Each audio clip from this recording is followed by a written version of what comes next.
Ya betul, teknik konseling ya. Jadi konseling konseling dan teknik konseling itu kita ajarkan satu semester, 16 kali pertemuan kan gitu ya.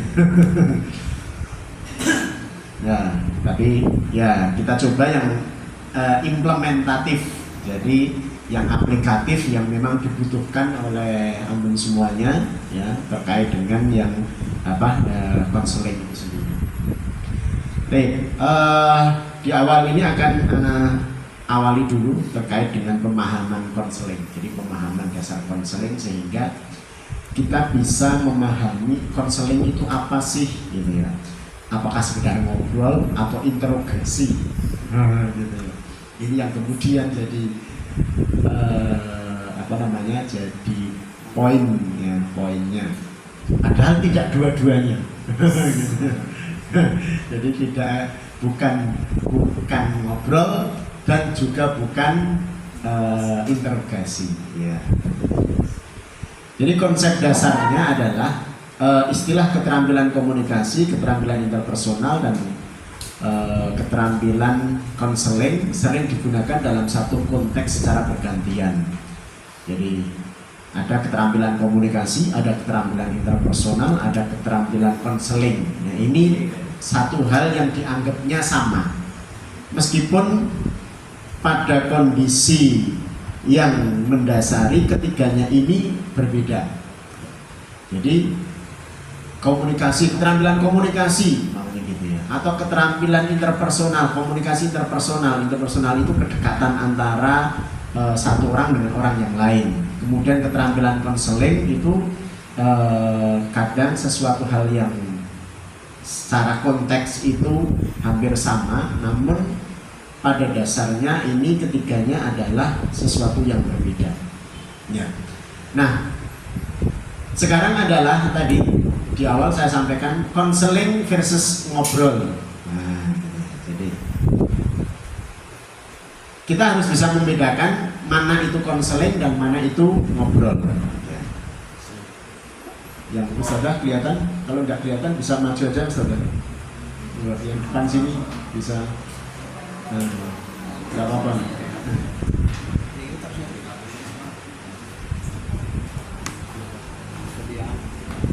Silakan bisa.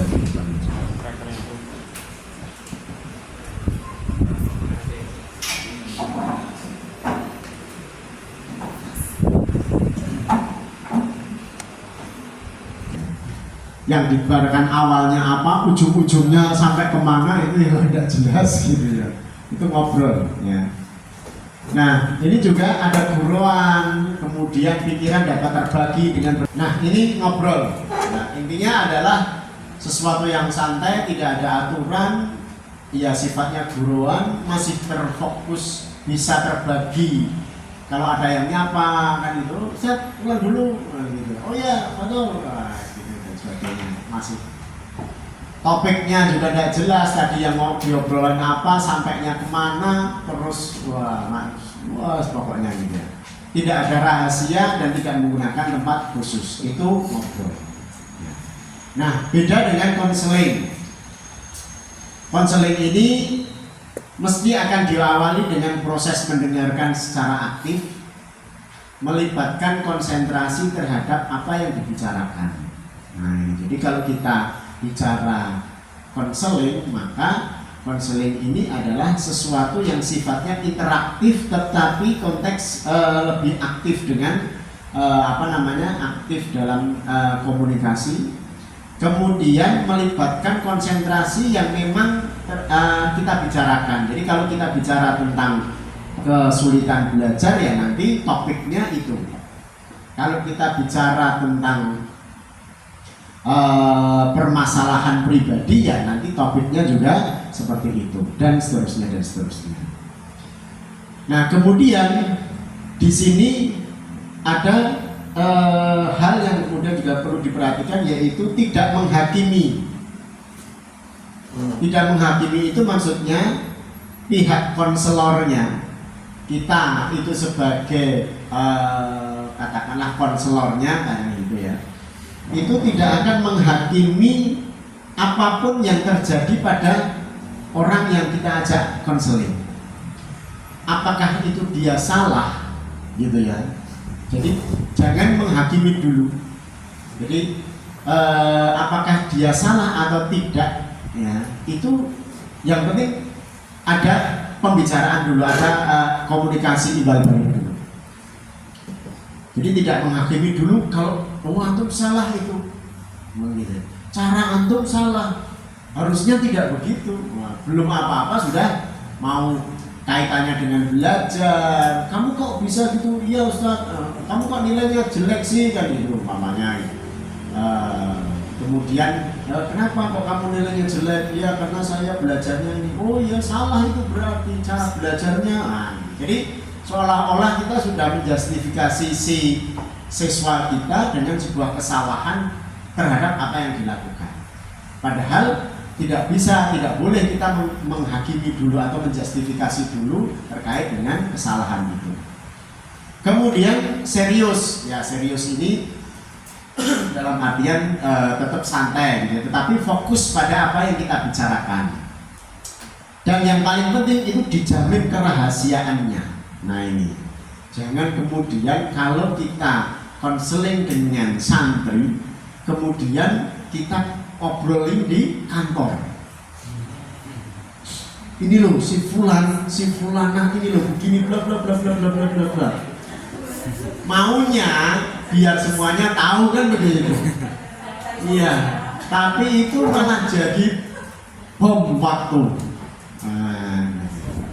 Jadi jangan kemudian kita gampang untuk kemudian memberikan informasi, kecuali memang kepada pihak yang akan berkepentingan terhadap permasalahan santri. Makanya saya minta kemarin ke Ustadz, kita jangan banyak-banyak Ustadz orangnya. Kalau banyak-banyak nanti pertama tidak efektif, kemudian yang kedua pada saat nanti antum akan bekerja sebagai dalam tanda kutip konselor di sini, gitu ya, itu akan menjaga rahasia santri, meskipun permasalahan santri itu masalah sepele, kecil apapun, jadi tetap harus dirahasiakan dulu gitu, kecuali nanti untuk kepentingan sesuatu yang harus dibuka atau disampaikan kepada pihak yang berkepentingan. Nah, saya kalau ada konseling atau apapun, istri saya tidak akan pernah tahu. Iya, jadi artinya kalau ada temennya istri saya konseling dengan saya, istri saya tidak akan tahu. Artinya saya tidak akan kemudian, oh tadi si bu ini Ahmad ini ngobrol tentang ini bla bla bla bla bla bla dan sebagainya. Enggak, saya keep sampai istilahnya memang kalau suatu ketika dibutuhkan baru, tapi kalau enggak ya sudah. Ada temannya istri kaitannya dengan selingkuh dan sebagainya, ya enggak tahu istri aku gitu ya. Sampai sekarang enggak tahu gitu ya. Padahal ya setiap hari kadang kalau pengajian ketemu, sering ketemu kan gitu ya. Tapi yang konseling dengan saya gitu ya, ya beliaunya kalau ketemu dengan saya, Pak Trubus, Assalamualaikum, gitu. Ya sudah selesai. Tapi dengan istri saya tetap baik, dalam artian istri saya tidak pernah curiga kalau ada masalah dan sebagainya. Nah ini harus menjadi satu komitmen gitu ya.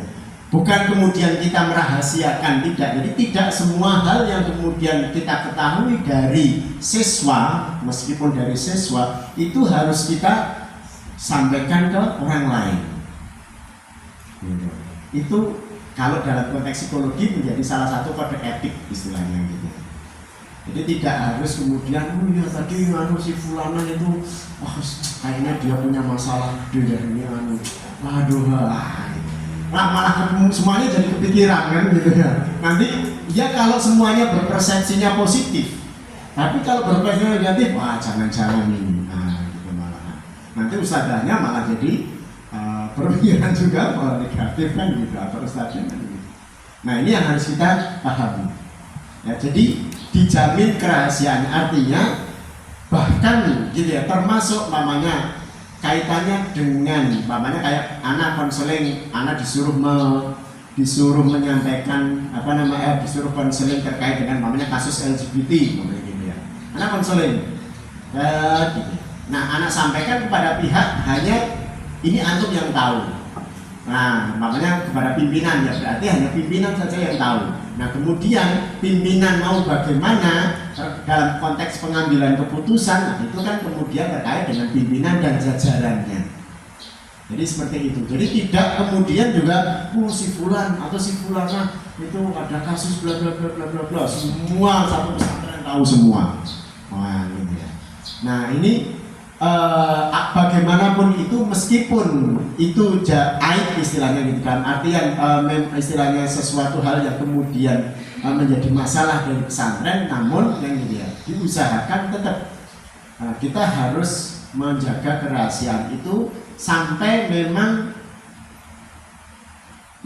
masalah atau kerahasiaan itu harus kita sampaikan kepada pihak-pihak yang memang berkepentingan. Ya, jadi kemudian jangan nyebar. Kenapa? Kalau nanti nyebar kemudian ada hal yang katakanlah taruh begini, beberapa kasus yang terjadi, contoh kasus LGBT, ada konseling, ini ya, bukan konseling sih kalau menurut saya, interogasi, gitu ya, lebih ke interogasi, kemudian ngaku bla bla bla bla bla bla. Nah kemudian si ustadz ini kemudian menyampaikan kepada salah satu ustadz, tapi tidak menjaga kerahasiaan ini, akhirnya seluruh pesantren tahu, sampai belum, jadi orang tua sampai tahu dulu, tapi tidak dari ustadznya, malah dari pihak luar. Biasanya sesama wali santri malah kadang-kadang begitu. Nah, ayah atau ibu korban ini kan shock mesti kan gitu ya, mendengar kejadiannya dan sebagainya. Nah, kalau itu kemudian kasusnya seperti ini menjadi ibaratnya delik aduan, itu bisa. Jadi delik aduan pencemaran nama baik. Nah, gitu. Kasus di beberapa yang pernah saya temui begitu. Karena apa? Karena kesalahan dari pihak pesantren pada saat gitu menemui itu, ustadz atau ustadzahnya gegabah untuk kemudian menyampaikan kepada orang-orang yang dalam tanda kutip mungkin tidak bisa amanah. Nah, akhirnya menjadi rentetan. Akhirnya orang tuanya nuntut kan gitu ya. Loh ini gimana? Padahal tidak. Akhirnya jadi menguras tenaga, pikiran, kan gitu ya. Meskipun akhirnya juga tidak jadi ada tuntutan. Karena kalaupun itu nanti berlanjut akan jadi masalah. Kenapa? Kalau tidak terbukti mungkin oke, tapi kalau terbukti berarti malah keluarganya dia juga akan jadi masalah kan. Nah, akhirnya setelah ada negosiasi pertimbangan akhirnya dicabut kan gitu. Tapi kan sudah terlanjur terekspos. Apalagi kalau sudah tereksposnya ke media ya sudah kan gitu ya. Itu jadi malah petaka buat lembaga kita. Nah, makanya memang ini menjadi satu hal yang harus kita perhatikan ya, apalagi kalau ada kasus-kasus terkait dengan yang sensitif lah, entah itu bully, pencurian, atau bahkan LGBT, itu menjadi hal-hal yang memang tetap kita harus serius dalam menangani, tetapi prosedur atau kehati-hatian kita pada saat kita melakukan itu maka harus diperhatikan juga. Nah, ini yang menjadi satu perhatian. Jadi jangan sampai kemudian pihak pesantren dan ada lembaga itu pada saat ada bully atau ada, dulu pernah saya waktu di Al-Irsyad. Jadi memang belum, pelakunya sebetulnya ya sesama santri gitu ya. Jadi kasusnya adalah pada saat santri ismu OSIS-nya itu menginterogasi, tapi kan dengan kekerasan gitu ya. Zaman dulu kan masih tahun 99 gitu ya. Itu masih interogasi pencurian, dipukul kan gitu. Santri yang adik kelasnya itu dipukul sama OSIS-nya. Orang tuanya tidak terima kan gitu. Akhirnya dituntut, waduh kita gimana ini? Kalau kita akhirnya kita juga cari deliknya pencurian kan gitu. Kita cari bukti bahwa anaknya ini juga mencuri kan gitu. Akhirnya kita laporkan lagi kan gitu. Kita laporkan juga anaknya maksudnya. Akhirnya orang tuanya melaporkan, kita juga laporin kan gitu. Udah harus dilanjut dan gitu. Akhirnya ya sudahlah, damai saja gitu. Itu jadi bikin apa namanya ya istilahnya itu menyita waktu, pikiran dan tenaga. Yang kadang-kadang urusannya sebetulnya bisa kita selesaikan dengan aturan kita yang itu memang bisa kita jalankan, gitu ya. Kalau terpaksa harus kita keluarkan, ya kita keluarkan, tapi dengan prosedur yang memang harus kita taati di situ. Nah itu insya Allah tidak ada masalah. Gitu. Nah itu menjamin kerahasiaan. Ini memang satu hal yang sangat penting. Gitu ya. Seperti tadi. Jadi ini memang kode etiknya konselor istilahnya. Memahami dengan akurat yang kadang dilakukan dengan mengulangi pernyataan dan mengklarifikasi atas pendalaman masalah. Jadi pada saat kita konseling itu juga perlu adanya pendalaman terkait dengan masalah. Dan ini biasanya gitu ya, sering kita lakukan adalah dengan mengklarifikasi, artinya gini, menanyakan secara berulang. Oh antum ada masalah. Oh antum masalah dengan teman. Oh iya, oh berarti antum merasa dibully. Jadi ada klarifikasi-klarifikasi yang kemudian itu memastikan bahwa memang ada permasalahan itu. Jadi kita sebagai konselor istilahnya begitu ya, itu mengulangi pernyataan-pernyataan yang memang di situ untuk mengklarifikasi terkait dengan masalah itu sendiri. Kemudian yang keempat, membutuhkan tempat. Jadi memang namanya konseling itu membutuhkan tempat, Ustaz. Artinya tempat yang privasi. Jadi ya kalau nanti memang akan diadakan khusus katakanlah begitu ya, memang harus disediakan tempat begitu ya. Paling tidak ukuran ya 2x2 lah gitu ya. Nah, sehingga paling tidak ada ruangan yang memang itu tidak bisa didengarkan oleh orang lain untuk melakukan konseling. Nah, jadi ada tempat yang privasi, karena kalau tidak privasi kadang si anak atau santri ini juga mau bicara akan ya merasa tidak nyaman gitu ya. Aduh aku ngaku nanti, atau saya kalau ngomong dengan masalah saya nanti banyak yang dengar, nanti begini. Nah, itu juga akan jadi masalah. Nah, baik. Sekarang bedanya antara konseling dengan interogasi. Nah, gitu. Jadi kalau yang selama ini barangkali kita lakukan itu lebih kepada interogasi. Ya, jadi bukan konseling. Jadi kamu mencuri ya?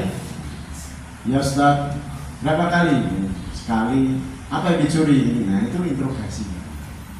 Nah, interogasi itu memang bisa dilakukan, gitu ya. Namun kita harus memahami konteks fungsi pada saat apakah memang kita akan melakukannya interogasi atau kita akan melakukan konseling.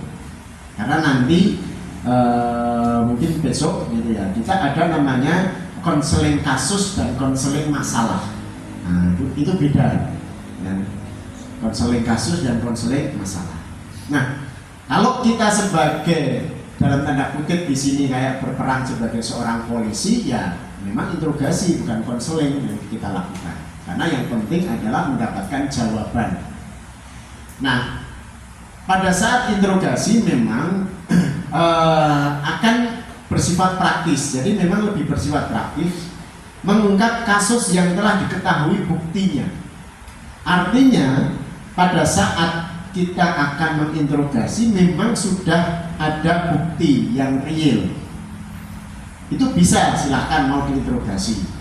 Namun tetap kalau menurut saya akan lebih bagus kalau ada konselingnya. Artinya konseling kasus atau konseling masalah, sehingga tidak sekedar kita mendapatkan informasi yang sifatnya kasuistik saja, namun ada entah itu latar belakang gitu ya. Jadi latar belakangnya atau mungkin ada faktor-faktor yang mendasarinya. Nah, ini bisa terungkap kalau lebih ke ini lebih ke konseling. Tapi kalau sifatnya hanya interogasi, maka hanya akan mengungkap kalau ada bukti. Kalau tidak ada bukti, sebetulnya tidak bisa kemudian kita interogasi, karena mesti akan sifatnya akan menjadi sebuah pemaksaan. Kamu mencuri ya? Enggak Ustaz. Gitu. Benar, wallahi, bukan sudah sampai gitu ya. Tapi kita terus ngejar aja kan gitu ya. Nah itu kan kemudian ada pemaksaan biasanya. Nah kemudian dalam interogasi itu juga menanyakan terkait dengan kasus atau alibi dari kasus. Kamu pada saat ini kemana, pada saat seperti ini seperti mana, dan sebagainya dan sebagainya. Nah di interogasi itu juga tidak memberikan solusi, tidak dimaksudkan memberikan solusi, namun hanya sifatnya pokoknya mengetahui tentang sebuah kasus, itu saja. Nah mana yang mau kita gunakan tentunya sesuatu yang lebih manusiawi kalau menurut saya. Nah, jadi sesuatu yang lebih manusiawi, karena kita ini dunia pendidikan, bukan dunia kepolisian. Gitu ya. Ya, jadi kita ini bukan penyidik, kita ini bukan interrogator, gitu ya. Tetapi kita akan belajar menjadi seorang konselor. Artinya akan menjadi lebih baik kalau kita kemudian bisa mengungkap sebuah kasus, sebuah masalah, namun tetap lebih memanusiakan si santri atau siswa kita yang punya masalah. Kalau interogasi biasanya ya sudah, kamu selesai, kamu interogasi selesai, kemudian ada surat pernyataan, tanda tangan, udah tinggal nunggu keputusan kan gitu. Ya, ini sistem. Nah itu. Makanya pada kesempatan hari ini kan gitu ya, kita akan coba untuk belajar dari permasalahan dan bagaimana kemudian konseling yang baik. Baik. Nah, kalau konseling, nah, jadi kalau tadi interogasi itu praktis, konseling ini lebih mendalam. Nah, ya. Mengungkap masalah berdasarkan gejala, informasi, dan bukti-bukti yang ada. Di sini saya sampaikan gejala. Gejala itu artinya sesuatu yang tidak nampak secara fisik, namun hanya kelihatan secara perilaku. Contoh namanya, ada anak yang setiap hari itu kok mojok di sudut. Berarti itu menunjukkan ada gejala masalah. Nah, gitu. Harusnya kita akan peka begitu. Itu sesuatu yang sifatnya masalah. Artinya bahwa gejala itu bisa menjadi satu bahan awal, gitu ya, atau bahan informasi juga terkait dengan sebuah masalah atau sesuatu masalah yang dihadapi oleh santri. Jadi kalau namanya ada santri yang kemudian mojok kan gitu ya, kemudian ya kita meskipun tidak ada acara, tidak ada apapun, seolah-olah cuma sekedar lewat. Assalamualaikum, salam, gimana kabarnya? Alhamdulillah baik, Ustazah, gitu. Wah, tak sendirian, gitu. Iya, Ustaz, ya, udah. Oh ya, baik-baik aja ya, gitu. Ya, lewat. Nggak usah kita kemudian, wah mau tak tanyain ada apa, langsung gitu. Karena apa? Kadang-kadang anak-anak begitu itu tidak mau langsung ngaku, gitu. Mereka tidak akan begitu saja kemudian ngomong kepada ustadz yang menyapa, kemudian kamu ada masalah? Enggak lah Ustadz. Wah, itu malah langsung masalah apa? Malah defend kan gitu kan. Ya. Jadi mereka ya biasanya akan pokoknya menjaga dulu. Nah, gitu. Nah, tapi kok besoknya lagi begitu? Nah, atau ya dia sering melakukan itu. Wah, ini tetap ada masalah. Nah, kita ya istilahnya itu kemudian mencoba untuk kemudian lewat aja, assalamualaikum, wah ketemu lagi, masya Allah atom itu. Nah nanti teknik konselingnya gitu, kita akan belajar. Jadi bagaimana kita membangun kedekatan, kemudian si santri kan gitu ya percaya dengan kita, itu sesuatu hal yang tidak mudah. kadang-kadang ya kalau namanya ustadz atau ustadzah kalau yang di SD gitu ya atau di TK kan harus kalau di TK khususnya itu memang syarat utama guru TK itu harus lebih. Ya, jadi kalau ustadzah kok jadi guru TK tidak lebih, tidak cocok. Ya, jadi tidak cocok. Waduh, begitu. Ustadzah langsung, wah payah ini tadi terus dimarahi. Ya, memang harus lebih. Ya, saya meskipun cowok kan laki-laki kalau ketemu dengan anak-anak ngajak, ya saya harus berubah menjadi, gitu ya. Bukan kemudian menjadi lebih dalam artian itu tidak, tetapi memang mereka harus begitu dibegitukan gitu ya. Wih, assalamualaikum, salam, gimana kabarnya? So bagus ya, cakep ya. Wah. Meskipun orang lain akan menganggap ngapain? Gitu. Tapi buat anak-anak ya harus begitu, gitu loh. Iya harus begitu. Kalau nggak bisa begitu, antum dengan anaknya sendiri juga harus begitu, gitu ya. Jangan kemudian kaku yang malah gitu. Ya, harus begitu. Pada kondisi memang dia anak-anak gitu ya, memang masanya anak-anak ya kita harus seperti itu. Nah, kadang saya kalau kita juga punya lembaga, ada TK, ada SD gitu ya di Kudus sana, ya. Kebetulan kan punya yayasan juga sama beberapa ustadz-ustadz di sana. Nah, kalau saya pas ke situ kemudian, wih apa itu yang di bawah? Oh ini Pak, langsung semua berhubung semuanya gitu ya. Jadi kita ngobrol, jadi malah gurunya di sini gitu. Ya.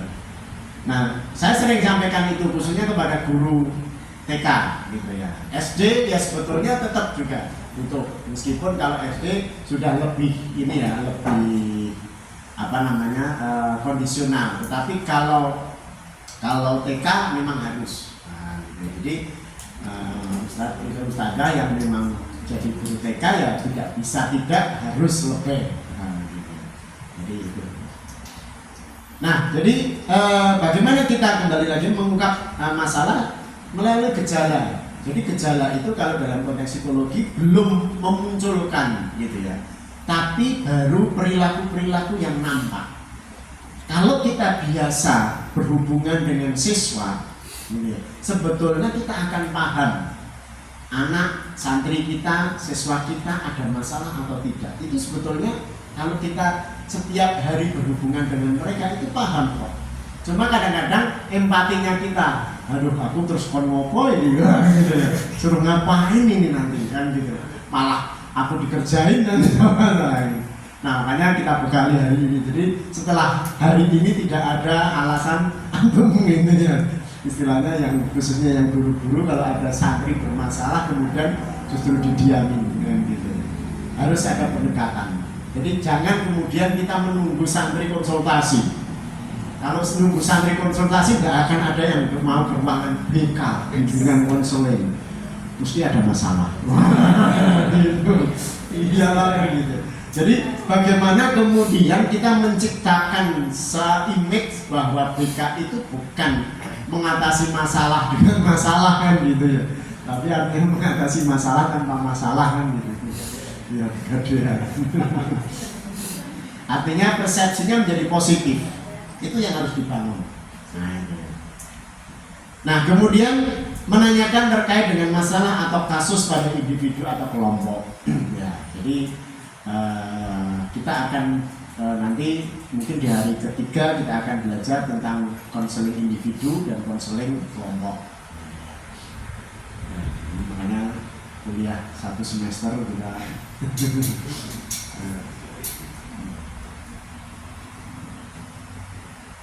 Kemudian tidak dimaksudkan, maksudnya ini bukan tidak dimaksudkan ya. Dimaksudkan untuk memberikan solusi, jadi ini salah ini. Dimaksudkan untuk memberikan solusi, jadi kata tidak ini. Jadi konseling itu dimaksudkan untuk memberikan solusi. Jadi fungsi konseling itu dimaksudkan untuk memberikan solusi. solusi. Kalau interogasi tidak, begitu tahu masalahnya sudah buat surat pernyataan ya selesai kan begitu. Tapi kalau konseling tidak sampai sebatas itu.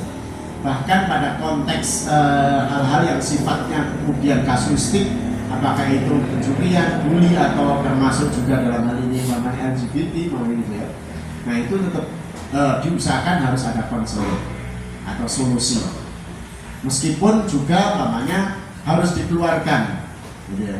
Maka saran saya setiap katakanlah saya memberikan seperti ini, kalaupun santri memang harus ada yang dikeluarkan umpamanya, maka tetap kita berikan rehabilitasi awal, konseling awal. Sehingga pada waktu dia nanti keluar dari pesantren atau kembali lagi ke orang tua, ya dia akan ada kesadaran. Dalam artian kesadaran tidak sekedar karena dikeluarkannya, tetapi ada hal yang memang harus dia perbaiki. Nah ini konseling. Nah, tujuan konseling banyak tujuannya terkait dengan strategi menangani kesejahteraan. Kesejahteraan berarti apakah kaitannya dengan kaitannya dengan kalau kita gaji atau kaitannya dengan tidak gitu ya. Konteksnya kesejahteraan di sini adalah kenyamanan. Nah, jadi strategi menangani ketidaknyamanan santri. Jadi itu. Kemudian pertumbuhan pribadi.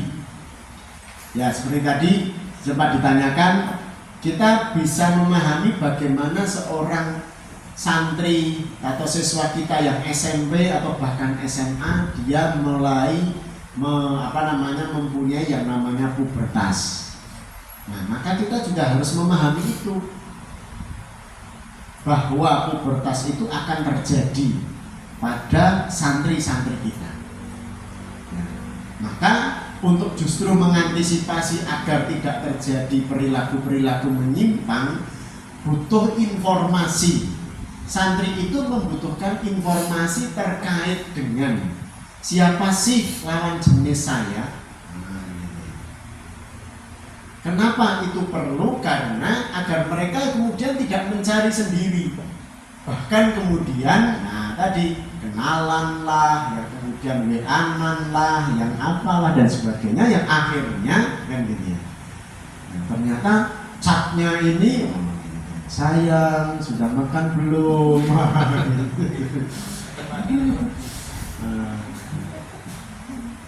Itu anak SMP gitu ya, terjadi. Nah, maka kita harus sampaikan kepada mereka dalam konteks pada tataran kemampuan berpikir mereka juga. Ya tidak harus kemudian masuk terlalu dalam, tidak, tetapi batas mereka. Jadi seperti tadi saya sampaikan, bahwa kalian itu akan suka dengan lawan jenis, itu sesuatu yang wajar. Justru tidak wajar kalau kalian suka dengan sejenis. Kan mereka, oh ya. Namun kalian saat ini dalam proses belajar.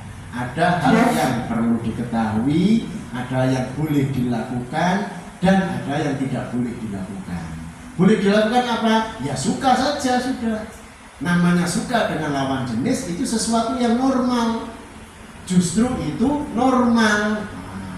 Namun saat ini sekarang konsentrasi belajar, tidak harus WA-an, tidak harus ini dan sebagainya. Kita sampaikan itu dengan bahasa yang mungkin lebih mudah dipahami. Nah, dari situ maka harapannya adalah mereka akan mempunyai pertumbuhan pribadi yang positif. Oh iya, kalau ada anak perempuan, laki-laki memanggil anak perempuan, tidak harus kemudian apa kan gitu. Ya tetap istilahnya oh ya suka, itu sesuatu hal yang normal, sesuatu yang wajar. Namun tidak harus kemudian entah itu mencari informasi lah, apalah dan sebagainya, atau cari perhatian bahkan. Nah itu juga seperti tadi kasusnya ngambil sandalnya sandalnya dan santri putri ditulisi IG, ternyata punya musrifahnya, itu kan jadi masalah. Iya. Tidak hanya pada laki-laki, perempuan juga begitu. Beberapa kasus di pesantren, kalau seorang santriwati sudah dalam tanda kutip bucin,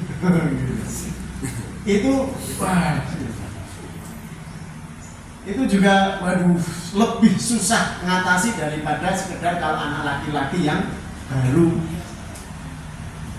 Yes, ya, kenapa? Beberapa kasus saya mendapati itu orang tuanya itu, Ustaz gimana ini Ustaz, dan gitu.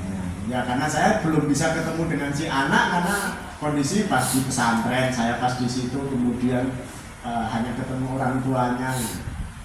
Tapi kasusnya begitu si santriwati ini kayaknya dikasih love gitu ya. Kayaknya sedikit sama si santriwannya gitu. Padahal ya itu sudah kayak jadi bucin gitu. Jadi pokoknya gitu, apapun itu gitu, demi gitu. Itu sampai segitunya gitu ya. Nah ini hal-hal yang kemudian harus juga kita pahami. Termasuk kemudian perkembangan karir. Nah ini juga bahwa kalian nanti akan karir seperti apa. Apakah kemudian akan melanjutkan atau mungkin nanti akan kalau yang putri akan menikah dan sebagainya. Nah itu tujuan konseling. Kemudian termasuk kelainan psikologis. Nah kelainan psikologis ini ya semua hal terkait dengan apakah itu kemudian yang sifatnya paling ringan, jadi hanya sekedar stres terhadap pelajaran, sampai kepada perilaku penyimpangan, makanya gitu. Nah ini juga menjadi satu hal yang sangat penting untuk diperhatikan. Trendingnya santriwati itu self harm.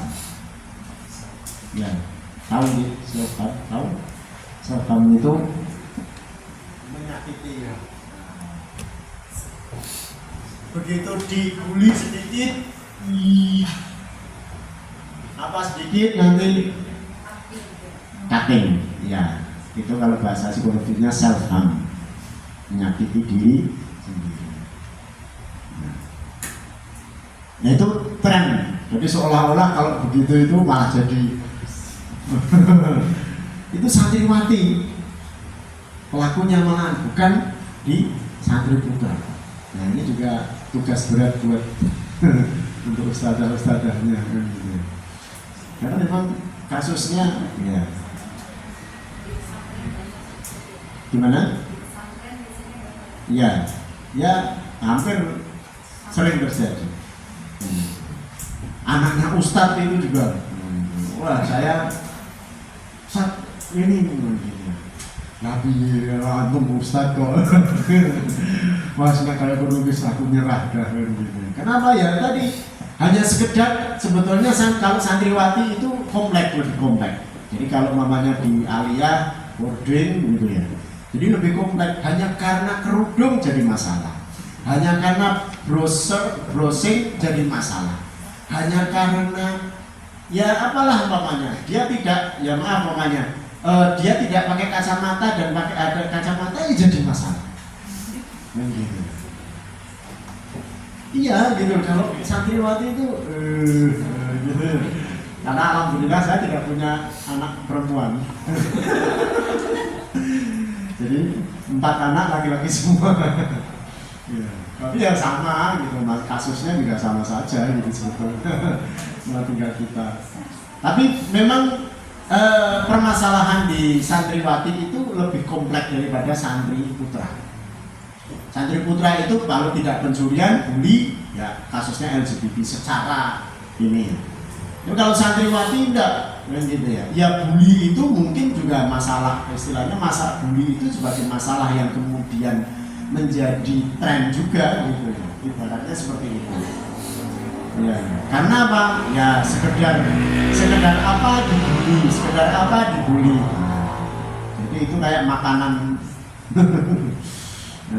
Nah itu kelainan psikologis sampai kepada konteksnya apakah depresi, gitu ya, stres yang kemudian sampai pada konteks depresi sampai melakukan hal-hal tadi, self harm tadi atau coping ya istilahnya.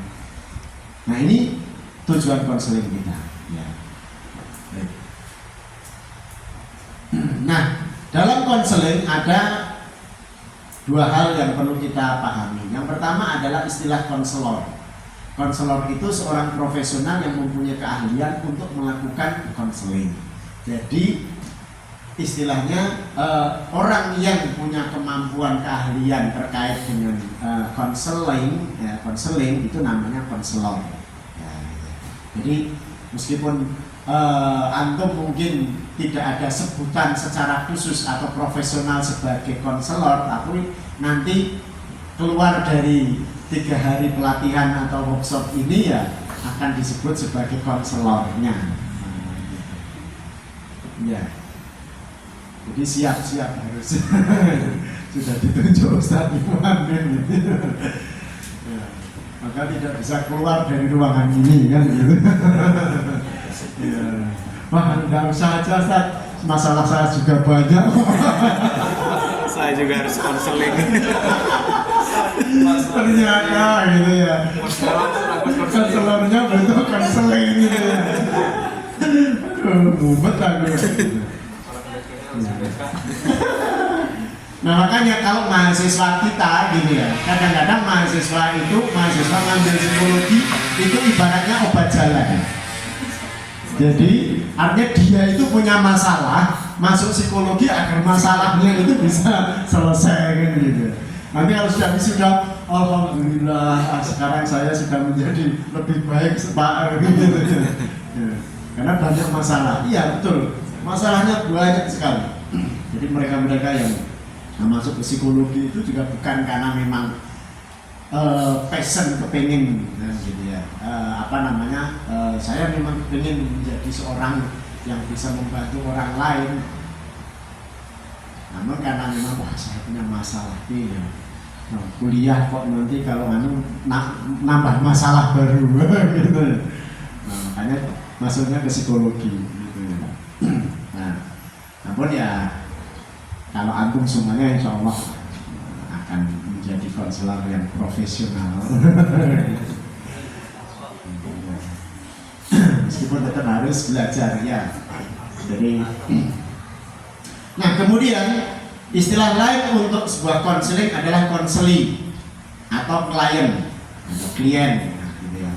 Jadi seorang yang secara sengaja berkonsultasi atau memang mempunyai masalah sehingga harus berhubungan dengan konselor, itu disebut konseli atau klien. Istilahnya seperti itu. Jadi kita sebagai konselor, siswa kita atau orang tua dari siswa itu sebagai klien.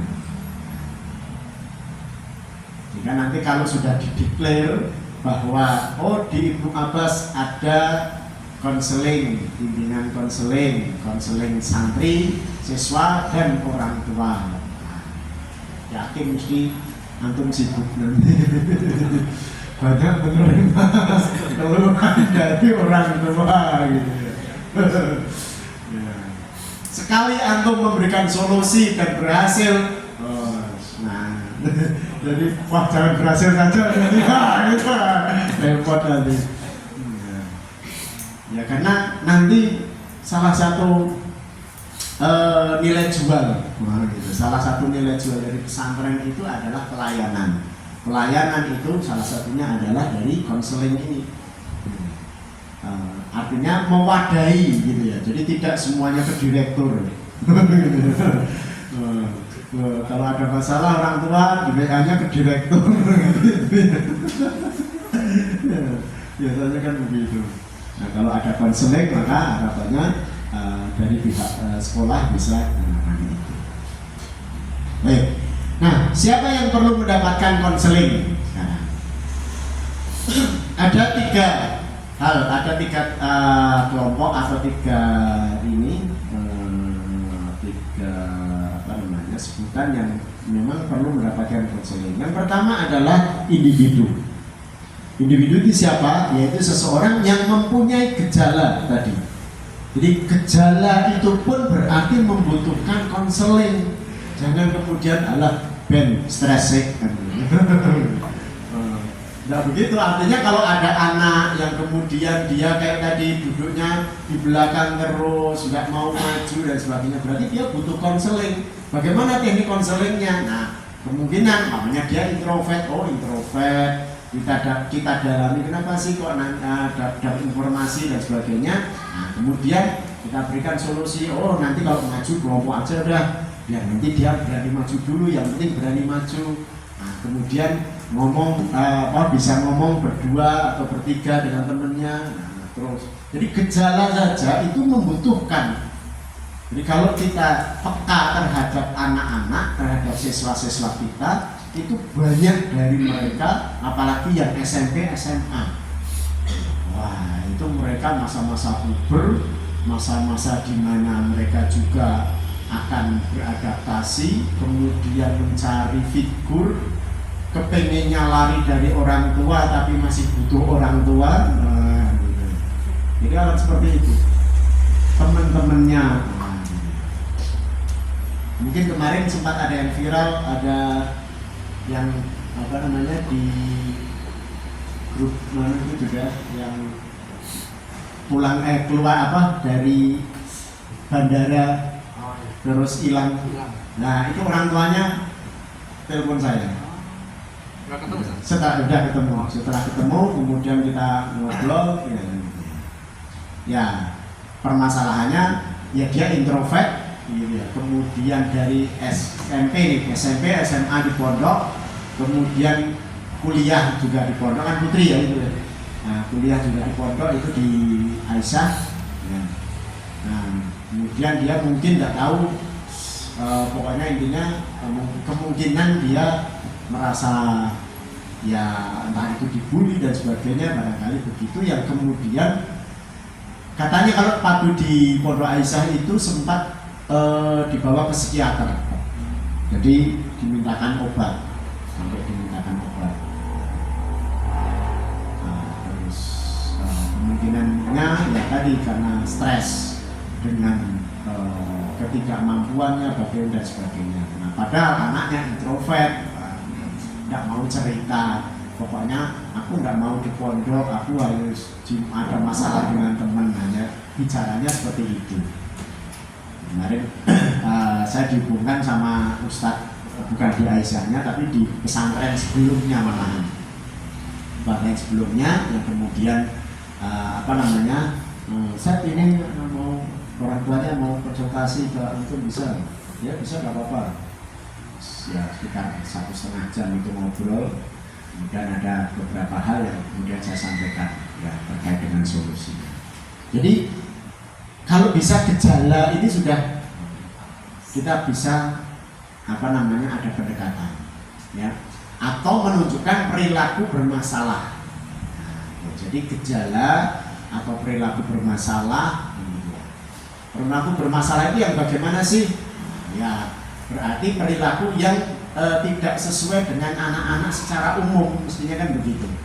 Dalam artian konteksnya ini masih bicara perilaku dalam artian yang sifatnya perilaku yang ya tidak wajar dengan kecuali kalau sudah konteksnya sudah melakukan perilaku namanya pencurian atau pembulian secara khusus, nah itu memang sudah perilaku yang lebih bermasalah, maupun yang berkonsultasi terhadap masalah. Jadi kalau kemudian kita sudah mencoba untuk membuka konseling, dan bahwa konseling itu bukan sesuatu hal yang menunjukkan kalau orang konseling itu bermasalah gitu ya, maka insya Allah nanti ruangan konseling itu akan, istilahnya itu akan dipenuhi dengan santri yang mungkin akan berkonsultasi ya. Jadi kalau kami di universitas itu ada jadi biro konsultasi umum gitu ya. Nanti gabungan dari ada dosen psikologi sama dosen BK. Nah, kemarin ada salah satu mahasiswi semester 2 itu konsultasi. Masalahnya itu masalahnya apa Mbak? Saya itu merasa kalau terkait dengan dunia pendidikan saya sudah merasa ini Pak, apa namanya, tidak jelas punya tujuannya apa sih. Nah, gitu. Malah begitu, loh kok bisa kan gitu. Iya.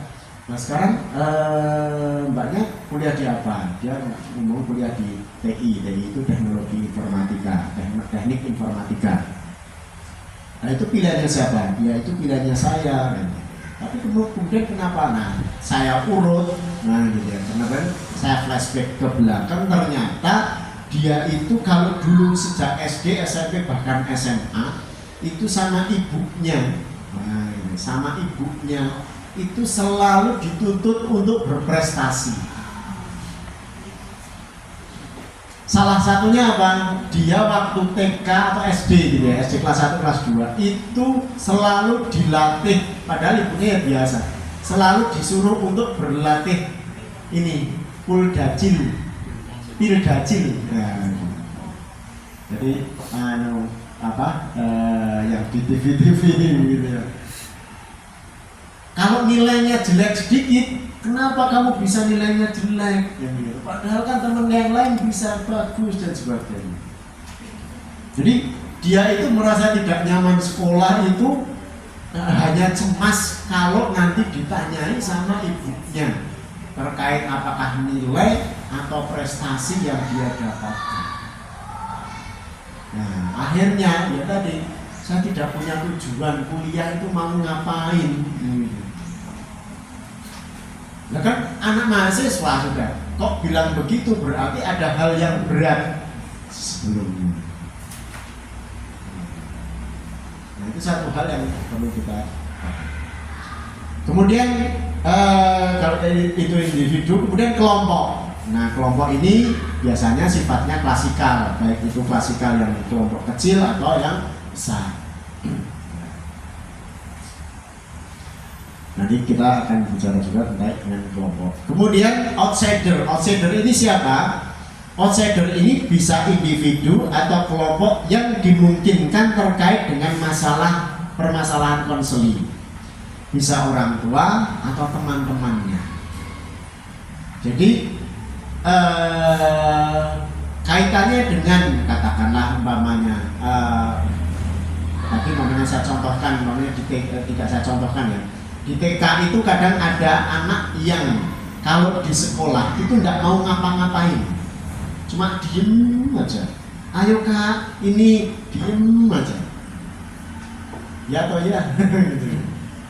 Biasanya ada yang begitu. Nah, kenapa bisa begitu? Karena kemungkinan di rumah itu sudah didikte sama orang tuanya. Kakak, nanti kalau di sekolah kamu harus begini. Nanti kalau disuruh bu guru nanti begini. Jadinya yang ada di mindsetnya si anak itu adalah apa yang dikatakan oleh orang tuanya. Kalau nanti dia itu melakukan kesalahan di sekolah, maka sangat dimungkinkan akan dimarahi oleh orang tuanya. Karena dia tidak ingin dimarahi atau mungkin bahkan pernah dimarahi, maka dia tidak ingin melakukan itu lagi. Yang akhirnya di kelas dia hanya diem saja. Juga di SD itu juga ada beberapa kasus. Jadi cuma diem, suruh ngapain, aktivitas tidak mau gitu. Ini kenapa? Gitu. Apa gurunya yang salah? Gitu. Tapi memang begitu. Nah itu ada beberapa. Nah ini juga yang butuh konseling tidak hanya anak, orang tuanya. Nah gitu. Artinya kita menyampaikan kepada orang tua kondisinya begini, maka mungkin ibu kalau di sekolah di rumah, pada saat di rumah mungkin ada hal yang enggak, ini kok ustazah kan paling yang cuma tak suruh-suruh. Nah itu kita suruh-suruh gitu. Bahasanya mulai kan gitu. Ya, jadi atau teman-temannya, ya, gitu ya, teman-temannya butuh konseling juga. Baik, nanti kita akan singgung. Nah, kemudian bentuk konseling itu bisa konseling individu atau konseling kelompok. Konseling individu merupakan pemberian konseling secara individu, bersifat individual dan dilakukan secara individual. Jadi face to face istilahnya. Jadi pemberian konseling secara individu Jadi kalau umpamanya kita memang akan konseling individu, ya berarti santri satu dengan konselornya. Jadi ustadz yang memang akan melakukan konseling itu satu saja, jangan berdua. Nanti kalau berdua itu akan nanti bukan lagi konseling tapi malah interogasi nanti gitu. Ya. Kalau kita konteksnya konseling maka ya face to face, artinya individu dengan individu. Memang butuh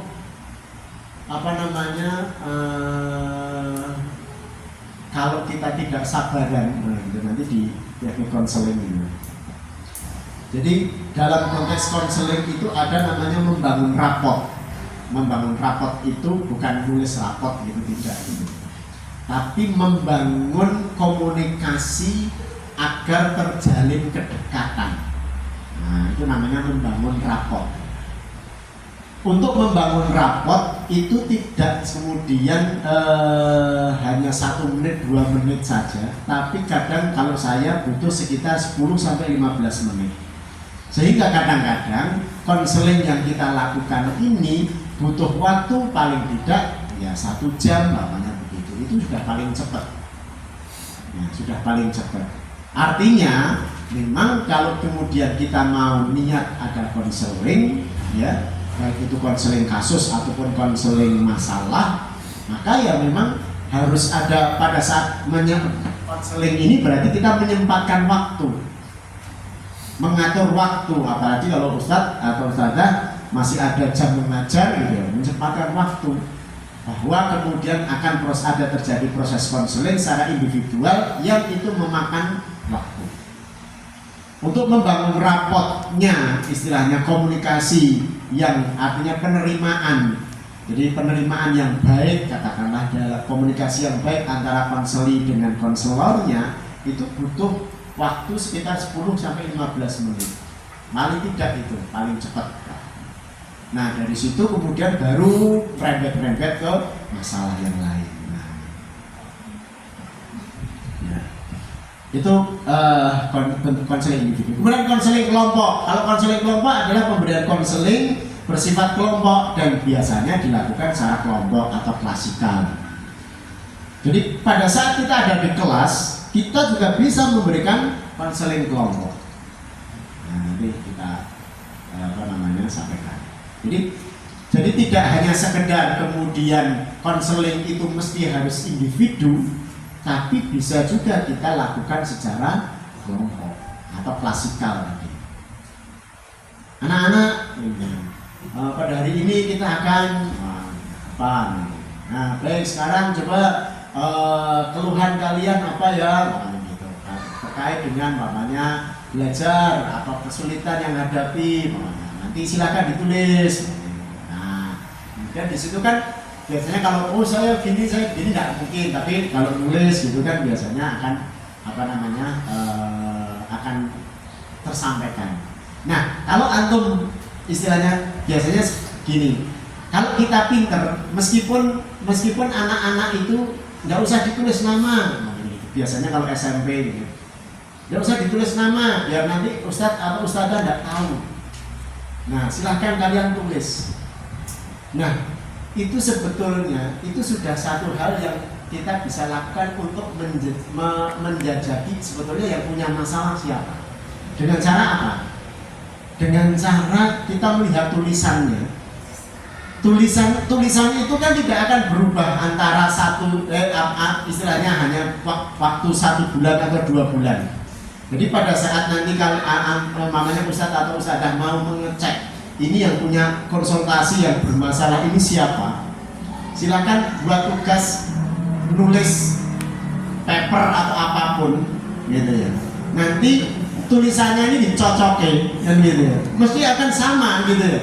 Nah dari papernya ini kan mesti ada namanya kalau paper. Nah berarti oh ini masalah, ini oh masalah, dua masalah, berarti sekelas masalah. Itu cara gitu ya. Kalau kita ingin melihat tanpa harus mengetahui nama yang bermasalah itu, bahwa santri kita bermasalah atau tidak. Nah konseling kelompok tadi, sekarang coba kalian mungkin ada yang ini. Nah, nanti kalau di situ kita kemudian bacakan boleh kan gitu. Oh, ini ada yang konsultasi terkait apa? Nah, nanti sifatnya klasikal. Bisa seperti itu. Nah, kemudian nanti bisa ditindaklanjuti dengan konseling individu. Dengan cara apa? Loh, ini kok bisa tahu biar individunya tahu siapa? Nah, suruh aja buat paper. Nah, buat paper setengah halaman saja lah gitu ya. Nah, setengah halaman. Nanti cocokin tulisannya kan gitu. Oh, ini tulisannya si fulana. Gitu. Berarti ini masalahnya. Kita sudah punya data bahwa oh si ini punya masalah. Nah, kemudian kita ajak ngobrol, kita panggil, ajak ngobrol. Itu bisa kita lakukan seperti itu. Nah, ini sarana saja. Jadi konseling kelompok juga bisa dilakukan. Bisa juga terkait dengan bully dan sebagainya, itu konseling kelompok. Kalau saya memberikan konseling kelompok ke siswa atau santri gitu ya, terkait dengan namanya contoh penyimpangan perilaku. Nah, penyimpangan perilaku. Biasanya kita akan, kalau mungkin antum sebagai ustadz atau ustadzah yang dalam background agama mesti akan menyampaikan bahwa mencuri itu haram, kan gitu ya. Sudah tahu ustadz, kan gitu. Tapi ya tetap melakukan, kan gitu. Atau bully itu juga tidak boleh, karena apa? Akan menyakiti orang, tapi ya tetap dilakukan, kan gitu. Bahkan termasuk kaitannya dengan LGBT, kecenderungan itu. Nah, biasanya yang Anda lakukan adalah konseling kelompok, gitu ya. Kita istilahnya di kelas sekalian. Nah, kemudian Anda sampaikan bahwa mencuri, bully, termasuk LGBT ini adalah kelainan psikologis. Artinya kalau ada kelainan psikologis berarti mentalnya sakit. Orang yang kelainan psikologis, coba aja perhatikan itu ODGJ di jalan. Nah, itu berarti mentalnya sakit. Nah, bagaimana dulu mereka itu adalah orang-orang normal, saya katakan gitu. Orang-orang normal, kemudian mereka karena satu hal, kemudian mentalnya sakit. Nah, salah satunya adalah namanya kayak mencuri. Mencuri itu kan gitu ya. Itu nanti akan membentuk perilaku yang namanya perilaku adiktif. Apa itu kecanduan? Sekali ngambil tidak ketahuan, maka kalian mesti kepikiran besok mau ngambil lagi. Itu akan begitu. Nah, itu biasanya kalau terjadi seperti itu berarti ada kelainan psikologis. Jadi ada perilaku, ada istilahnya kompulsif namanya. Jadi kepengen melakukan dorongan yang kuat untuk melakukan secara berulang. Nah, yang penyakit kompulsif yang paling ringan, makanya contohnya saja kalau sering saya sampaikan itu, kalau yang putri-putri selfie, bercermin. Ada sebuah penelitian yang mengatakan dalam sehari seorang bercermin 20 kali berarti dia sudah ada kelainan psikologis. Bangun tidur bercermin, kan gitu kan? Ya kan biasanya putri yang kena gitu. Nanti masuk kamar mandi, keluar bercermin lagi. Nah, gitu. Ya, setelah itu mau berangkat ke sekolah bercermin lagi. Nah, belum kalau nanti pakai bawa HP sendiri dan sebagainya, ada statusnya, gitu, memperbaiki. Paling sering saya lihat itu nggak ada apa-apa, yang penting lihat. Mesti kan begitu. Nanti sampai di sekolah gitu ya, bukan langsung masuk ke sekolah, mamanya ada motor atau apa, spion gitu ya, kaca mobil, kaca motor gitu, sampai pulang sekolah bahkan mau tidur, nah hitung saja, itu namanya kompulsif. Jadi perilaku dorongan kuat untuk melakukan sesuatu secara berulang itu kelainan. Itu baru yang paling rendah. Nah, termasuk juga nanti kalau efeknya itu negatif, termasuk mencuri. Sekali mencuri tidak ketahuan, maka yakin kamu akan kepikiran besok akan berusaha mencuri lagi. Itu yang kemudian terjadi kompulsif.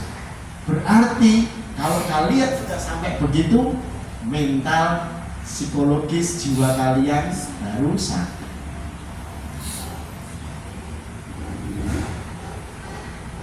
Mau mendingan tak kasih rumah polisian daripada milih mana, polisian atau rumah sakit jiwa? Gitu. Ibaratnya kan gitu. Bully juga sama, gitu ya. Membuli kan gitu ya. Membuli itu juga sesuatu hal yang kelainan, gitu ya. Jadi kalau yang ditembak itu sisi agamanya, udah tahu Ustaz, udah tahu gitu.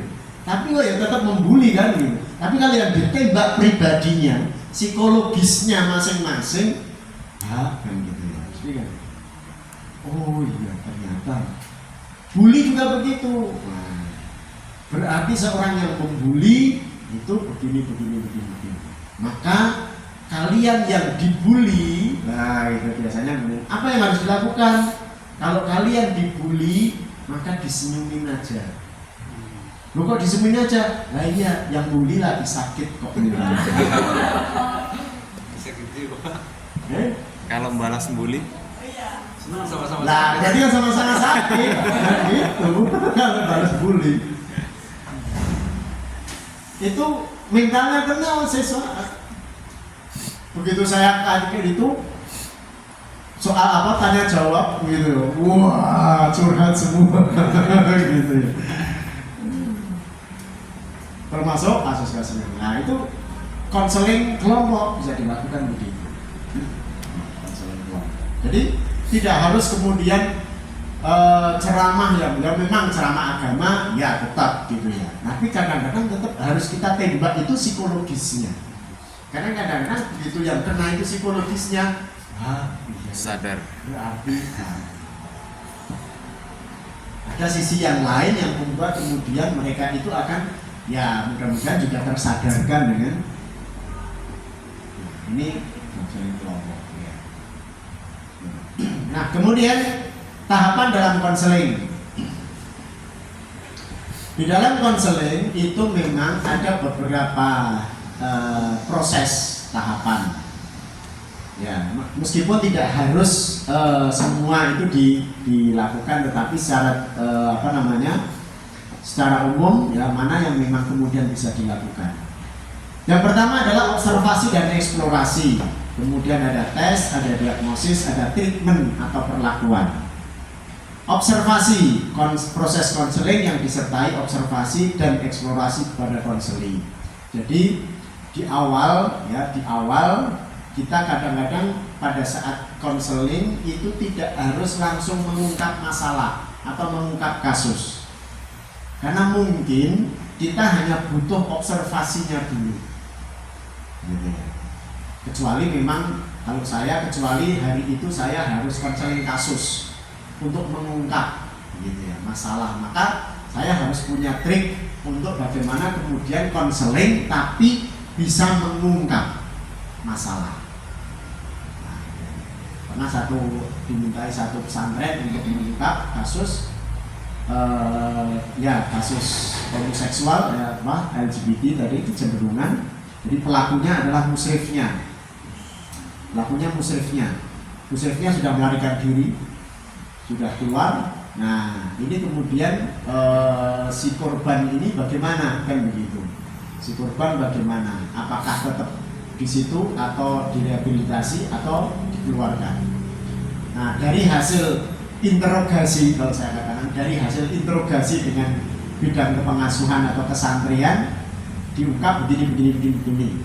Wah, saya mudah melihat bahwa ini kok sudah sedikit menjurus, tapi kalau menurut saya belum sampai itu kan gitu ya. Belum, maksudnya kalau hanya informasi itu berarti hanya cukup rehabilitasi. Nah kemudian Akhirnya saya lakukan konseling kasus. Nah, kemudian saya bisa mengungkap bahwa dia mau cerita.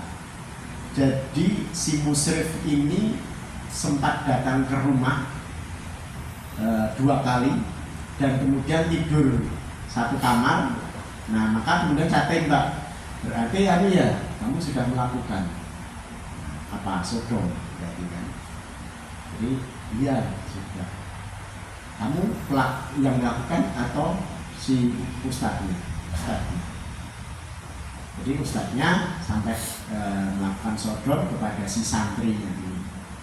Nah, kemudian apa reaksi kamu? Ya, saya diam aja sih. Nah, jadi jawabannya mau cuma gini, saya diam aja. Nah, dari kesimpulan saya diam saja ini, kalau menurut saya seseorang yang kemudian tidak bereaksi dengan sebuah masalah atau kasus yang dihadapi, berarti dia sudah menikmati. Artinya kalau sudah menikmati, ada kepuasan pada dia juga dalam itu. Ya, kemudian saya buat laporan, saya rekomendasi saya yang memang dipulangkan. Hanya dikeluarkan dari pesantren.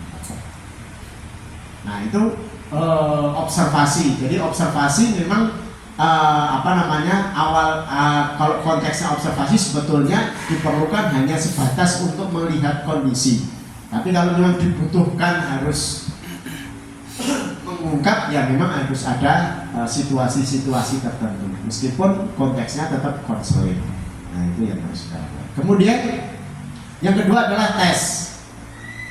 Tes ini dilakukan melakukan penilaian melalui tes sebelum dilakukan konseling atau juga setelah konseling bisa.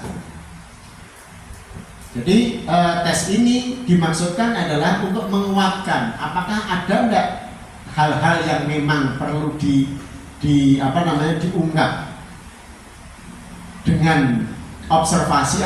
Mungkin berbeda antara observasi dengan hasil tesnya. Nah, tes ini dimaksudkan untuk menguatkan apakah memang si subjek ini bermasalah atau tidak. Nah, ini biasanya juga dilakukan ya. Cuma kalau tes ini biasanya memang yang melakukan adalah ya expertnya atau ahlinya, psikolog tentunya, yang memang kemudian akan berkaitan dengan kasusnya. Contoh yang pernah saya lakukan adalah namanya gini.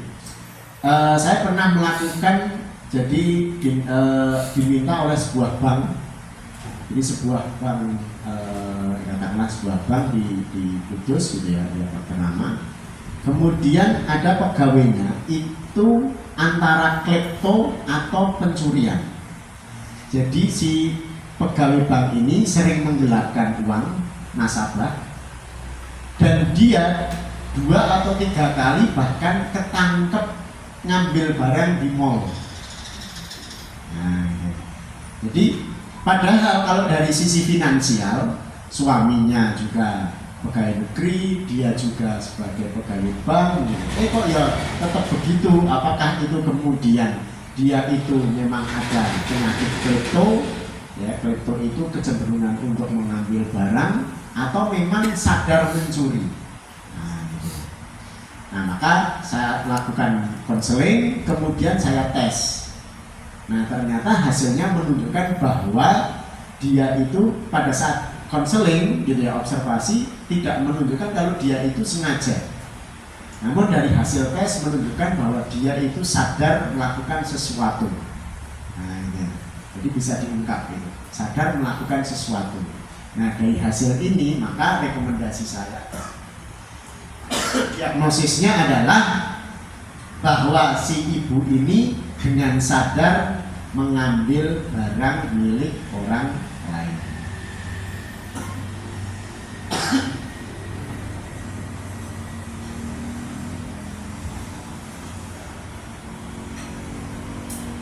Nah, ini juga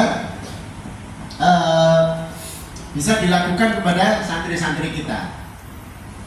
Termasuk juga kalau yang saya lakukan, saya sudah melakukan di dua tempat. itu untuk screening LGBT di ustadz dan musyrif.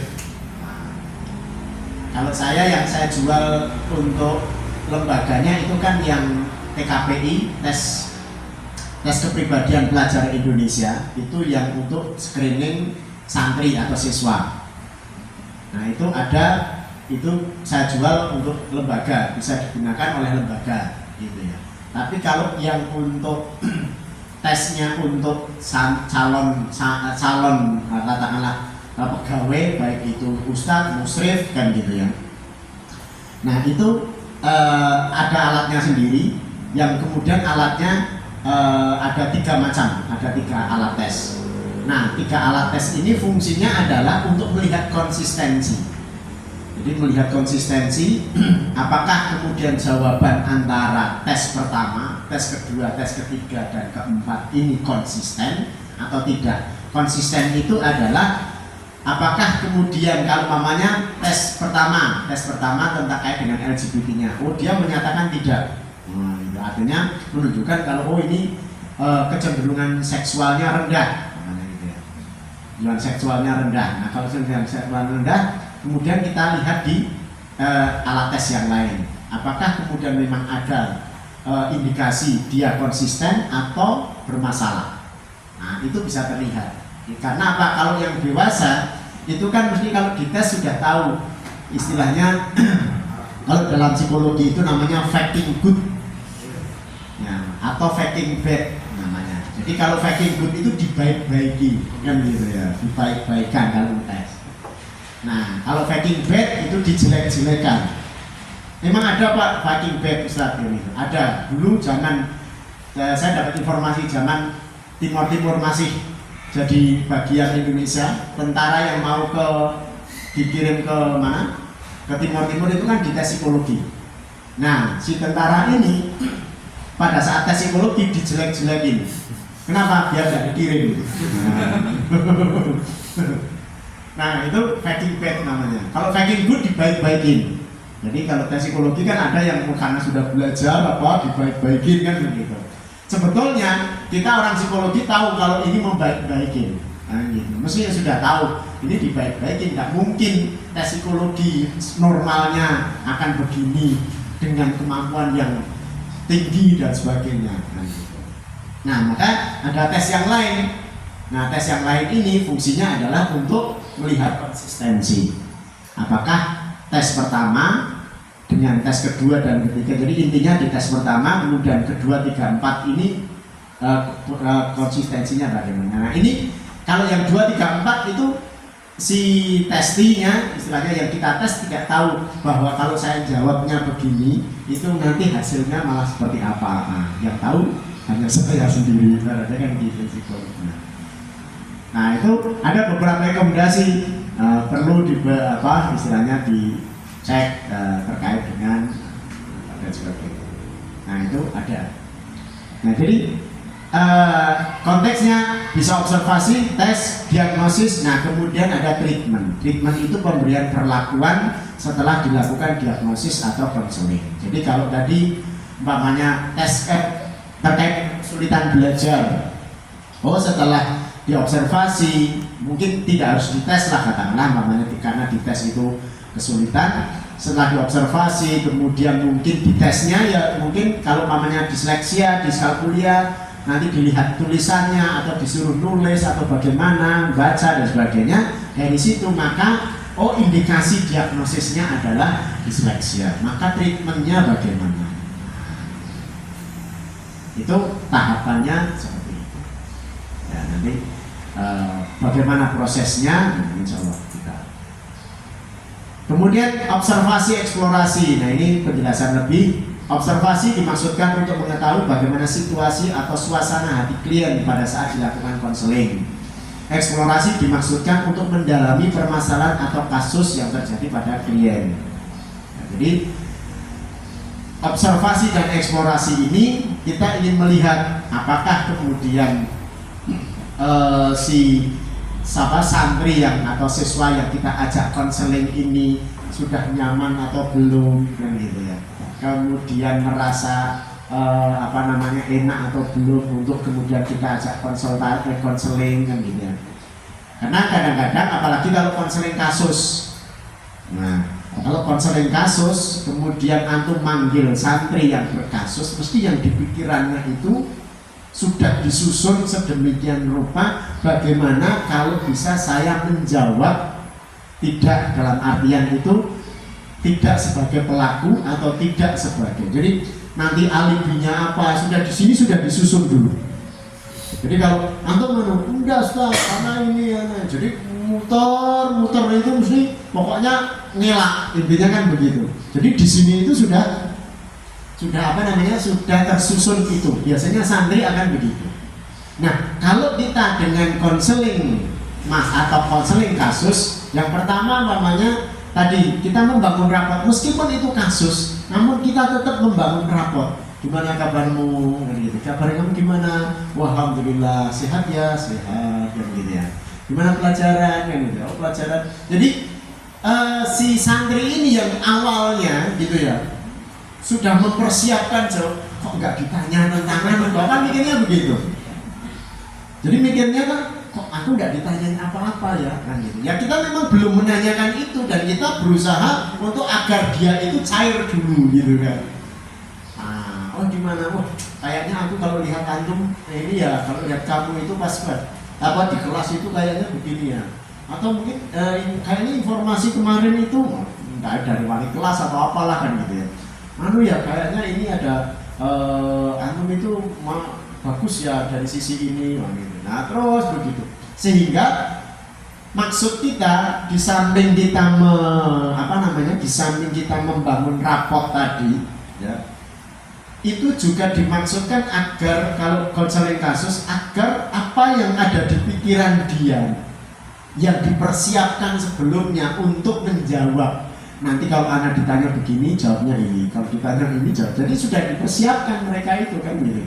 Wih, anak dipanggil, berarti kemungkinan kasusnya terkait dengan kasus ini kan gitu. Nah, dia akan mempersiapkan itu.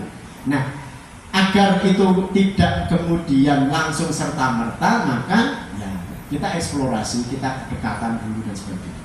Sampai kemudian 10-15 menit itu kan membuat dia kok enggak ditanya ini ya. Nah baru nanti setelah itu cair, kemudian baru kita tembak. Saya kok dengar kabar kamu melakukan ini. Kok kemarin saya ada ini seperti ini dan sebagainya dan sebagainya.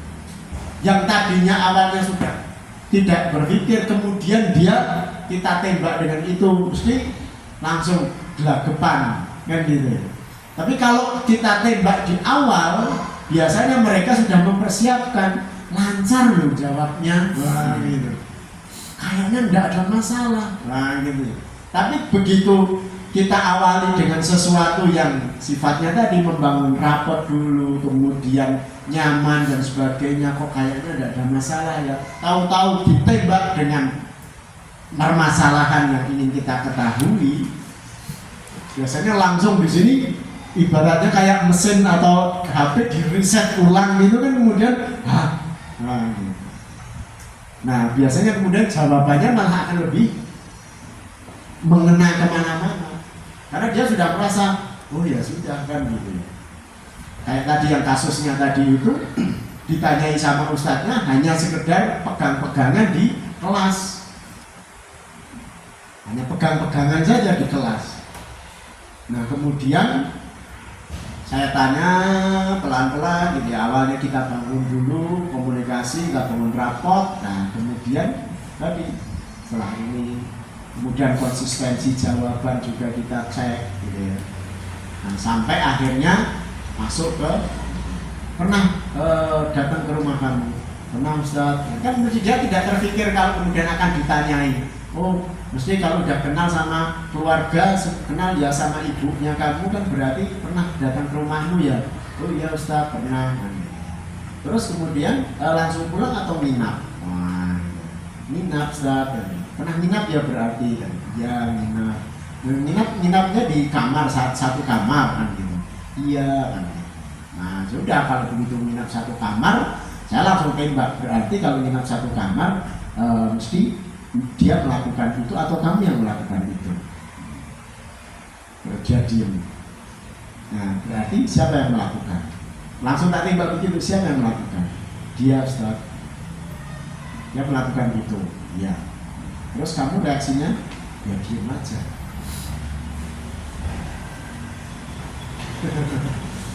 Sudah. Dan 2 kali dia melakukan itu. Artinya dua kunjungan gitu ya, 2 kunjungan di rumah. Ibunya sama bapaknya tidak curiga karena sudah kenal. Nah, itu kan jadi masalah. Ya itu bisa terungkap sampai situ. Dan beberapa kasus yang lain juga terungkap. Ada yang bahkan kasusnya itu jadi lucu malahan. Ini anak kelas 10, kelas 10. Ya, anak kelas 9. Nah, anak kelas 10 yang kemudian megangi anak kelas 9. Laki-laki, santri putra. Nah, flashback ke belakang ternyata dulu waktu kelas 4 SD. Jadi kelas 4 SD dia itu diajak berhubungan sama adik kelasnya, anak perempuan kelas 3 SD. Anak kecil gitu. Jadi kasusnya begitu. Jadi dia mau sampai mengaku gitu. Kamu pernah ini kan gitu. Mungkin waktu kecil itu dulu pernah sama teman atau siapa. Saya mau cerita ya Pak. Ya tidak apa-apa, cerita aja. Jadi ceritanya dulu itu saya pernah diajak berhubungan sama adik kelas. Adik kelas perempuan berarti? Iya perempuan. Kamu kelas berapa? Kelas 4.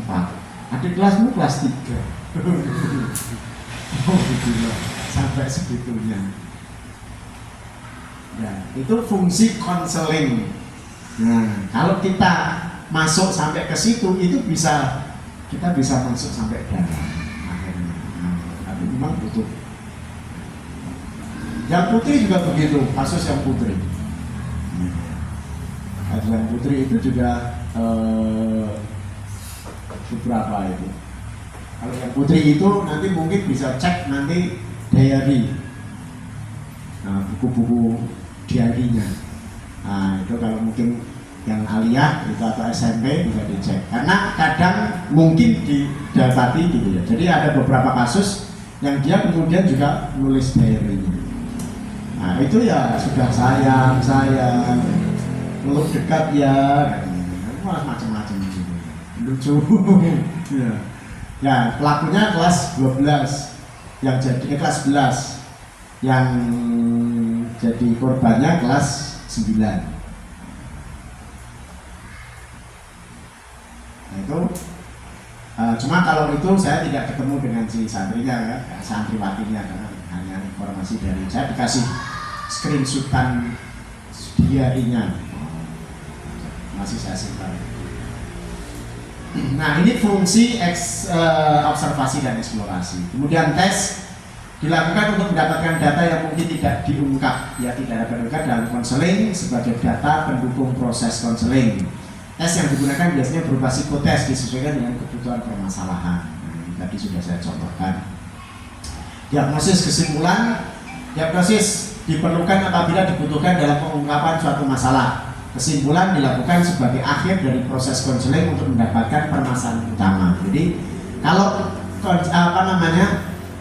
kita akan memberikan diagnosis atau indikasi masalah, ya berarti proses tadi sudah kita lewati, ya katakanlah konselingnya tadi, ya konselingnya sudah kita lewati. Kemudian baru ini berarti masalahnya adalah terkait dengan kesulitan belajar atau terkait dengan masa teman atau mungkin dengan orang tua atau siapa lagi.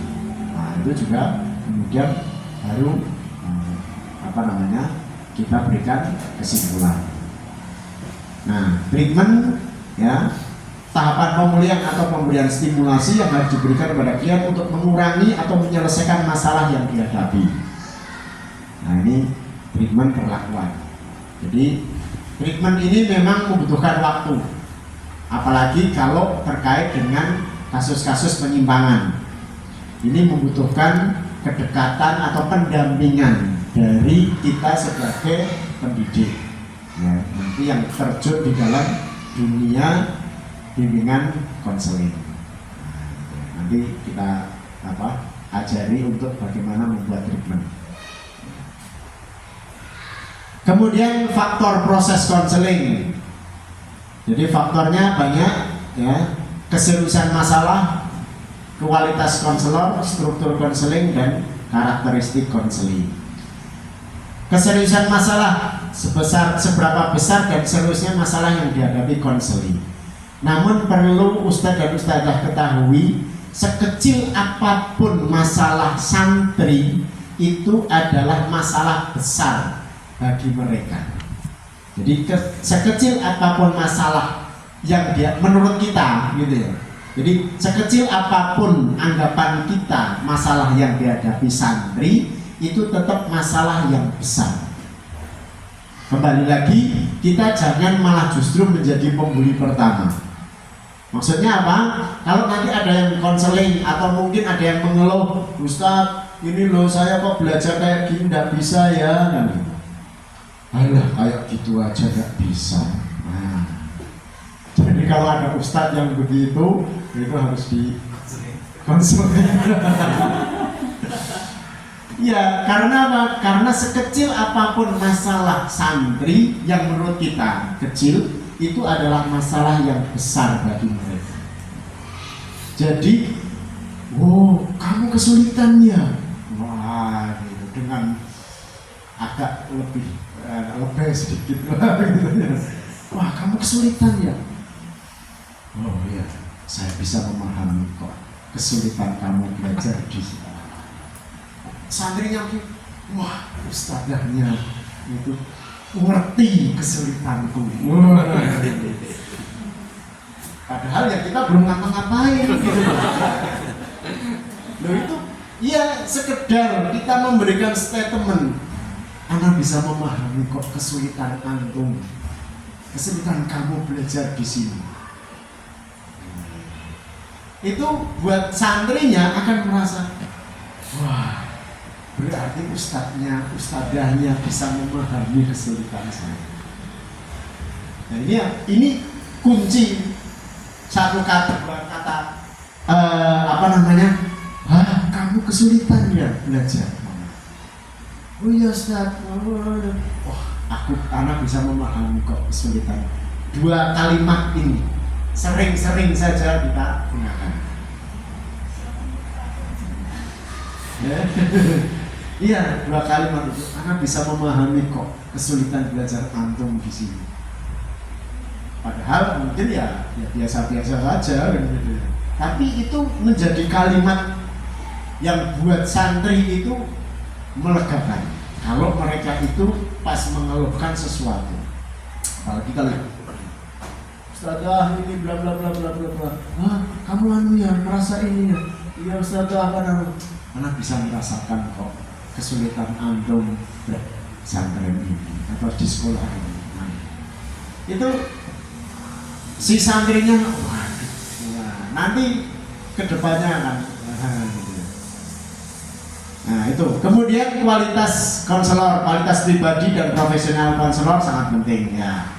Kita harus tadi punya karakteristik sebagai seorang konselor, menjaga kerahasiaan, ya tetap dekat, kemudian juga di awal tadi ya.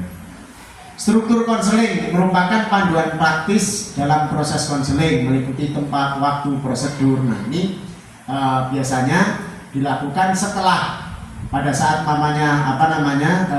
pada saat bisa akan konseling ya, konseling pertama atau setelah konseling pertama. Nanti kita seminggu lagi ketemu ya. Nanti kamu lapor, kamu menyampaikan lagi progresnya, kamu menyampaikan lagi seminggu lagi kita ketemu ya. Ustadz mau tahu deh bagaimana. Ya udah kita pakai lagi seminggu. Nanti kita janjian. Nanti struktur.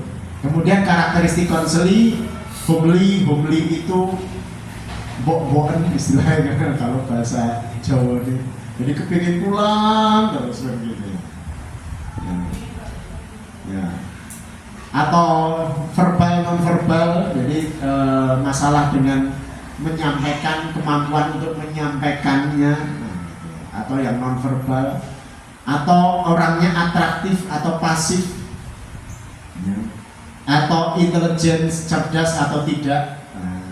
Itu juga perlu kita ketahui untuk sebagai bekal kita sebagai konselor, kemudian atau paling tidak kalau pada saat observasi itu juga kemudian akan menjadi hasil observasi. Masih sampai jam berapa Ustaz? Sampai adzan atau tunggu adzan atau ada yang adzan? Ya 10 menit ya. Ya, baik. Nah, kemudian permasalahan konseling kalau ini sudah tidak terlalu yang penting awal-awal tadi.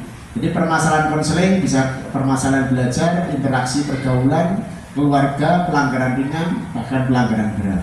Nah, nanti konteksnya pelanggaran berat namanya gitu itu yang 1, 2, 3 belajar, interaksi, pergaulan, keluarga ini yang kemudian saya sebut sebagai konseling masalah. Jadi konseling untuk mengungkap masalah.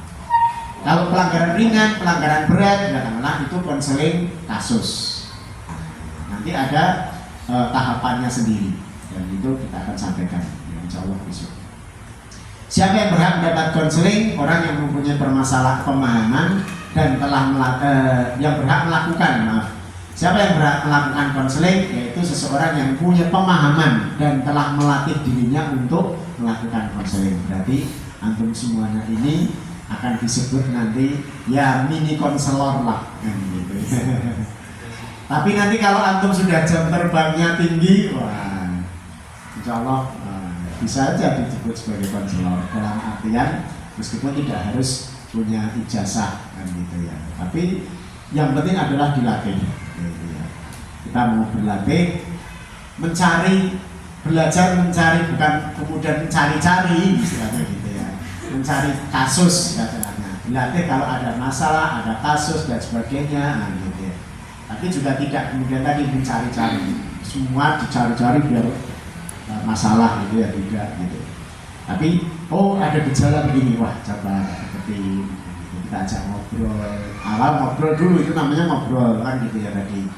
Nah, kemudian setelah itu yuk ketemu aja di ya, di ruangan saya, gimana di sana, akhirnya konseling, sudah mulai konseling. Nah di situ kita masuk teknik dari konseling, masalah gitu.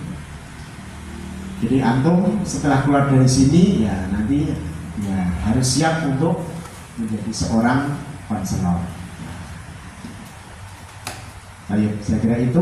Nah, nanti untuk materi berikutnya, materi ini dan materi berikutnya nanti anak kirim ke Ustaz Iwan biar di copy barangkali nanti antum sudah punya materinya, itu akan lebih enak lagi. Nah, saya kira itu dari Ana. Mungkin ada pertanyaan untuk awal satu dari Ustazah, silakan kalau mungkin akan ditanyakan.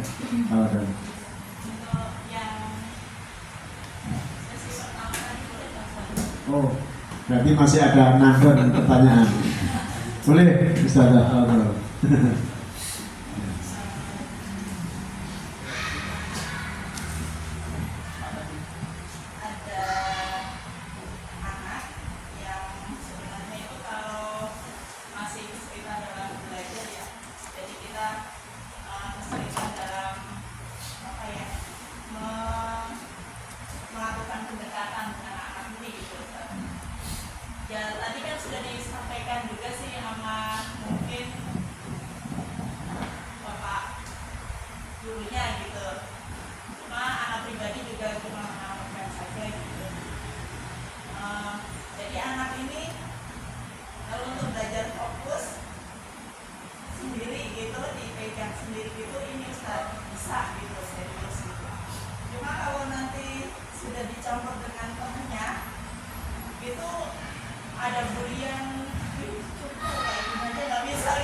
aja gitu sampai dapat lebih sakit sampai buk gitu ya Allah.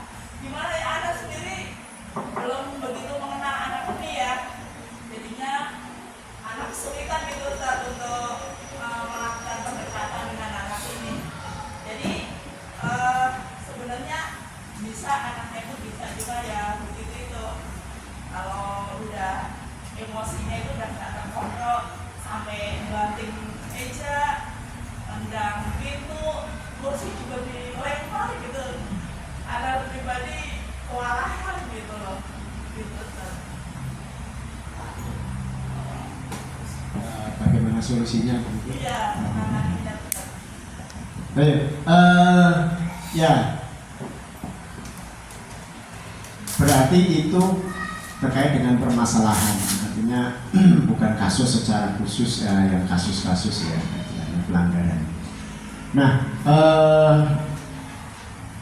mungkin kalau konteks solusi ya nanti yang jelas terkait dengan bagaimana kita melakukan pendekatan kepada mereka. Nah, pendekatan ini tentunya akan dilakukan dengan beberapa proses. Nah, insya Allah sih nanti kita ada materinya itu. Jadi bagaimana kita melakukan konseling masalah, istilahnya begitu. Nah, secara umum untuk katakanlah santriwati tersebut, katakanlah anak tersebut, maka ya memang mau tidak mau kita harus, kalau memang ingin mengetahui apa yang terjadi atau bagaimana si anak atau ada apa sih dengan anak ini, ya memang berarti kita harus ada pendekatan.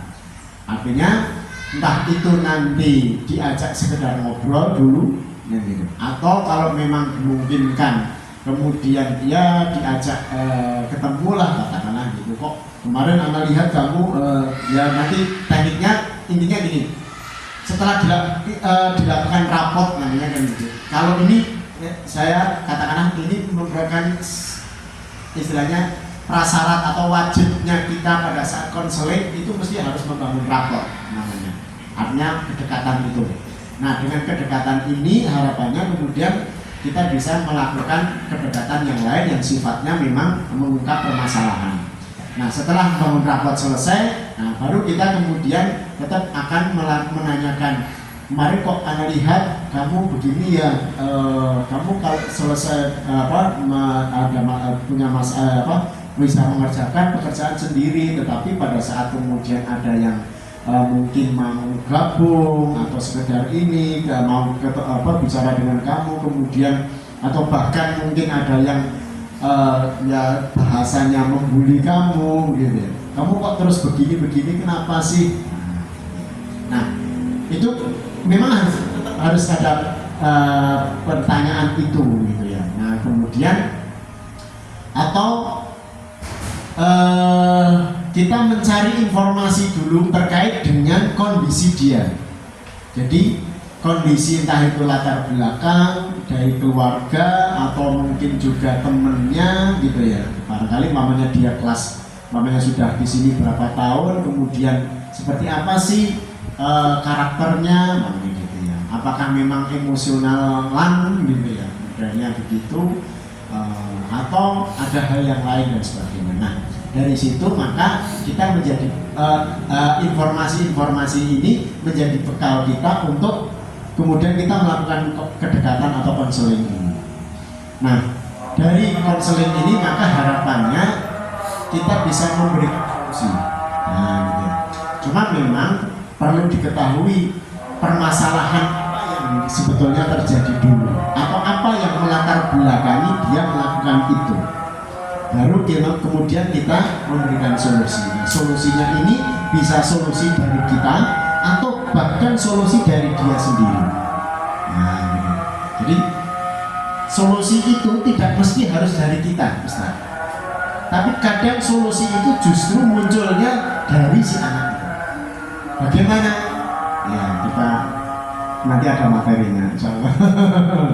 Sudah saya rangkum 16 pertemuan. Ya, ada semuanya, cuma nanti memang teknis gitu ya. Jadi maka kita membahasakannya jangan teoritis tapi memang harus teknik. Iya.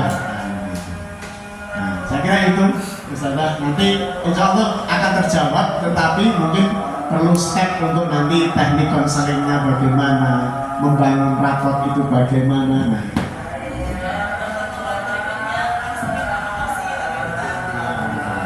ya biasanya ada kesadaran gitu ya, ada kesadaran. Kalau sudah masih ada seperti itu, biasanya sih kondisinya lebih bagus. Artinya masih satu kondisi yang normal. Insyaallah seperti itu.